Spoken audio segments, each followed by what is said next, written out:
الف کا اضافہ کر کے علامت تنوین لگائی جاتی ہے، لیکن اگر لمبی تے کے بجائے گول تے آ گئی تو وہاں پر زبر کی تنوین میں الف کا اضافہ نہیں کیا جاتا، تنوین کی علامت میں الف نہیں لکھا جاتا۔ جیسے آپ یہاں پر دیکھ رہے ہیں تذکرتن، عادتن، دفتن وغیرہ، یہاں پر تے کا استعمال یعنی تائے مدورہ کا استعمال کیا گیا ہے، گول تے کو لایا گیا ہے اور اس پر زبر کی تنوین بغیر الف کے لکھی گئی ہے۔ عادتن میں بھی الف کا استعمال کیا گیا، اسی پر یہاں پر زبر کی تنوین لگائی گئی ہے، اسی طرح دفتن میں بھی بغیر الف کے تنوین لگائی گئی ہے۔ تو اردو عربی رسم الخط کے مطابق کیا ہے، لمبی تے کے بجائے مختصر گول تے آتی ہے تو وہاں پر الف کے اضافہ، زبر کی تنوین میں الف کا اضافہ نہیں کیا جاتا۔ جب اردو ترقی پر اردو میں بہت سارے املا کے مطابق بہت سارے سفارشات پیش کیے گئے، جس کو 1988 عیسوی میں ڈاکٹر گوپی چند نارنگ نے مرتب کر کے دوبارہ شائع کیا۔ اس میں ایک سفارش ڈاکٹر عبدالستار صدیقی کی یہ تھی کہ عربی میں جو تائے مدورہ سے لکھے جانے والے الفاظ ہیں جس پر تنوین کی علامت لگائی جاتی ہے، یہاں پر جب اس کو اردو میں لایا جائے تو تائے مدورہ کی جگہ لمبی تے کا ہی استعمال کیا جائے، کیونکہ اردو میں تائے مدورہ ہوتی ہی نہیں ہے۔ اسی لیے یہاں پر ایسی تے کی جگہ کیا ہے، گول تے کے بجائے یہاں پر لمبی تے کا اضافہ، لمبی تے لکھ کر الف کے اضافے کے ساتھ علامت تنوین لگائے جائے۔ جیسے اب ہم لکھیں گے عادتن، یہ ہے تو اس کو عربی میں کیسے لکھا، یہ تو عادتن عربی کا ہو گیا، ابھی اسے اردو میں لکھنا چاہیے تو اس کو یہاں پر ایک تو لمبی تے لگانا چاہیے اور اس پر الف کا اضافہ کر کے علامت تنوین لگانا چاہیے۔ تو یہاں پر ڈاکٹر عبدالستار صدیقی نے اس سفارش کو پیش کیا اور اس کو اردو میں ایسے ہی لکھتے ہیں جیسے وقتاً، فوقتاً، فطرتاً۔ آپ دیکھ رہے ہیں فطرتاً میں یہ تے آئی ہے، اس کو الف کا اضافہ کر کے علامت تنوین لگائی گئی ہے۔ اور دیکھیں یہاں پر اگر لفظ کے آخر میں الف ہو، کیا لفظ کے آخر میں الف ہو تو کیا ہوتا ہے، اگر لفظ کے آخر میں الف ہو تو وہاں پر کیا کرتے ہیں، حمزہ لگا کر علامت تنوین لگائی جاتی ہے۔ کیا بتا رہے ہیں کہ لفظ کے آخر میں الف ہو تو لفظ ہے اس کے آخر میں الف آ رہا ہے تو وہاں پر کیا کرنا چاہیے، حمزہ لگا کر تنوین کی علامت لگانا چاہیے۔ جیسے یہاں پر دیکھیے ابتدا، ابتدا ابتدا ہے، اس ابتدا میں آخر میں کیا آیا ہے، الف آیا ہے، اور قاعدہ کیا کہتا ہے کہ اگر الف آ رہا ہے تو پہلے اس کو حمزہ لگانا چاہیے اور حمزہ لگا کر علامت تنوین لگانی چاہیے۔ تو اس طرح جو ہے یہاں پر تنوین کا استعمال ہوتا ہے۔ اور جیسے میں نے بتایا کہ اردو میں دیگر زبانوں کے الفاظ بھی شامل ہیں، چاہے ہندی کے ہو، فارسی کے، عربی کے علاوہ دوسرے زبان کے الفاظ بھی شامل ہیں۔ تو یہاں پر یہ بتایا گیا کہ منون عربی الفاظ کے لیے مخصوص ہے، یعنی تنوین کا استعمال صرف عربی الفاظ کے لیے کیا جاتا ہے، نہ کہ فارسی یا ہندی یا سنسکرت یا انگریزی کے جو الفاظ ہیں ان میں تنوین کا استعمال نہیں کیا جاتا۔ ہم یہ دیکھتے ہیں کبھی کبھی ایسے دیکھنے میں آتا ہے کہ فارسی کے الفاظ میں علامت تنوین لگائی جاتی ہے اور اس کو پڑھا بھی جاتا ہے، جو کہ غلط ہے۔ جیسے آپ دیکھیے یہ ہے انداز، انداز تو فارسی کا لفظ ہے اور ہم یہاں پر اندازن بھی جو ہے اس کو پڑھتا ہوا اور لکھتا ہوا دیکھتے ہیں۔ تو یہاں پر جیسے اگر فارسی کے ساتھ علامت تنوین لگائی گئی ہے تو یہ یہاں پر غلط قرار دیا جائے گا، چونکہ تنوین عربی الفاظ کا ہی حصہ ہے، منون عربی الفاظ کے لیے ہی مخصوص ہوتی ہے۔ اور جب عربی میں دیکھتے ہیں یہ تنوین بطور علامت اعراب کے بھی استعمال ہوتے ہیں۔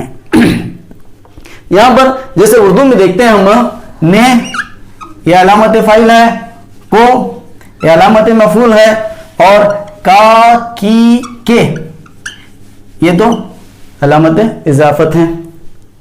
عربی میں ایسے نہیں ہوتا، عربی میں نے کو کا کی کے نہیں ہوتے، اور فارسی میں بھی دیکھتے ہیں، فارسی میں بھی کا کی کے نہیں ہوتے، علامت کو ظاہر اضافت کو ظاہر کرنے کے لیے زیر حمزہ کا استعمال ہوتا ہے۔ تو یہاں پر عربی میں اس تنوین کے ذریعے حالت فاعل، حالت مفعول اور اضافت کی حالت کو ظاہر کیا جاتا ہے۔ جیسے دیکھیے یہاں پر اب یہ کتابن، کتابن، کتابن،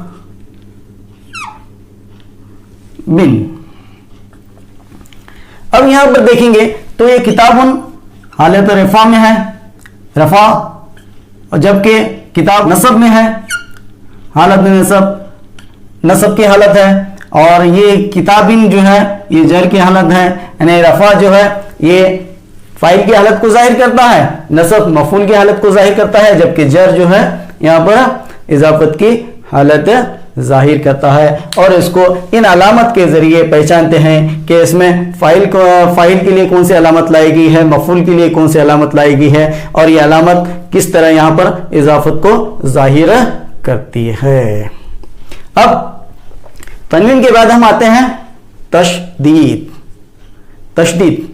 یہ جو علامت دیکھ رہے ہیں آپ، سین کی ابتدائی جیسی شکل ہوتی ہے اس سے مشابہ یہ علامت تشدید ہے۔ اب اس سے کیا ہوتا ہے، تشدید کیا کام انجام دیتی ہے؟ تو یہاں پر تشدید کی جو خصوصیت ہے وہ کیا ہے؟ تو یہ کہ کسی حرف کو ایک بار لکھنا اور اس کو مکرر جب پڑھنا ہوتا ہے، حرف کو ایک بار لکھنا اور مکرر پڑھنے کے لیے علامت تشدید لگائی جاتی ہے۔ املے میں تو یہ حرف ایک مرتبہ لکھا جاتا ہے، لیکن تلفظ میں اس کو 2 مرتبہ ادا کرتے ہیں۔ اس 2 مرتبہ ادا کرنے کے لیے کسی لکھے ہوئے حرف کو، ایک مرتبہ لکھے حرف کو 2 مرتبہ تلفظ میں لانے کے لیے علامت تشدید لگائی جاتی ہے۔ اس تشدید کے ذریعے ہم اس حرف کو 2 مرتبہ پڑھتے ہیں، اور جس پر یہ علامت لگتی ہے اسے کیا کہتے ہیں؟ مشدد کہتے ہیں۔ جس پر تشدید کی علامت لگتی ہے اسے مشدد کہتے ہیں۔ اور یاد رکھیے مشدد کا پہلا حرف ساکن ہوتا ہے اور دوسرا متحرک ہوتا ہے۔ مشدد کا پہلا حرف ساکن ہوتا ہے اور دوسرا متحرک ہوتا ہے۔ ساکن اور متحرک کے متعلق تو ہم نے پچھلی ویڈیو میں معلومات حاصل کی ہیں کہ جس پر جزم ہو وہ ساکن، اور جس پر حرکات ثلاثہ میں سے کوئی ایک حرکت لگتی ہے تو وہ حرف متحرک کہلاتا ہے۔ اب دیکھیے یہاں پر مثال کے طور پر امت۔ اب اس امت میں آپ دیکھ رہے ہیں، اگر امت میں دیکھیں گے، یہاں پر میں لکھ دیتا ہوں پھر سے امت۔ ابھی امت میں میم ایک مرتبہ لکھا گیا ہے اور اس پر علامت تشدید لگائی گئی ہے، تو یہ میم کیا ہوگا؟ یہاں پر مشدد ہوگا، اور میم یہاں پر مشدد حرف میں پہلا حرف ساکن دوسرا متحرک ہوتا ہے، اور پہلا جو قاعدہ یہ ہے کہ اس کو املے میں حرف کو ایک مرتبہ لکھا جاتا ہے، یہاں پر ایک مرتبہ لکھا گیا ہے اور تلفظ میں اس کو مکرر پڑھا جاتا ہے۔ جیسے یہاں پر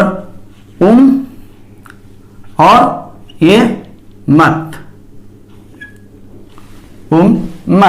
یہاں پر جب آپ دیکھتے ہیں امت میں یہ میم جو ہے پہلا آیا ہے تو یہ ہمیشہ ساکن ہوگا، اور ساکن حرف ہمیشہ اپنے سے پہلے متحرک حرف سے ملا کر پڑھا جاتا ہے، جبکہ یہاں پر میم جو ہے متحرک ہے تو پہلا ساکن دوسرا متحرک۔ مشدد حرف میں پہلا حرف ساکن ہوتا ہے اور دوسرا حرف متحرک ہوتا ہے، اور اس علامت کے لگنے سے، تشدید کی علامت لگنے سے حرف کو تو ایک مرتبہ لکھا جاتا ہے اور 2 مرتبہ یہاں پر اس کو پڑھا جاتا ہے۔ اس کی دیگر مثالیں دیکھیے، محبت میں بے، یہ مشدد ہے یعنی تشدید کے ساتھ آیا ہے، محبت، اس کا تلفظ کیسے ہو رہا ہے؟ محبت۔ اسی طرح قصہ میں صاد مدت مدت میں دال، ذرہ ذرہ میں رے، ملت ملت میں لام، ہمت ہمت ہمت میں میم، ملت میں جیسے دیکھیں ملت، ایک پہلا ساکن اور دوسرا متحرک. تو یہ تمام الفاظ جو ہیں، یہ تمام حروف یہاں پر کیا کہلاتے ہیں؟ مشدد کہلاتے ہیں. اور جس پر یہ علامت لگی ہے وہ تشدید کہلاتی ہے، جس کے لکھنے سے حرف تو ایک مرتبہ املے میں لایا جاتا ہے لیکن تلفظ میں اس کو 2 مرتبہ ادا کرتے ہیں. تو دوستو آج انہیں کلمات پر اپنی بات کو ختم کرتے ہیں. انشاءاللہ پھر اگلی ویڈیو میں ہماری ملاقات ہوگی.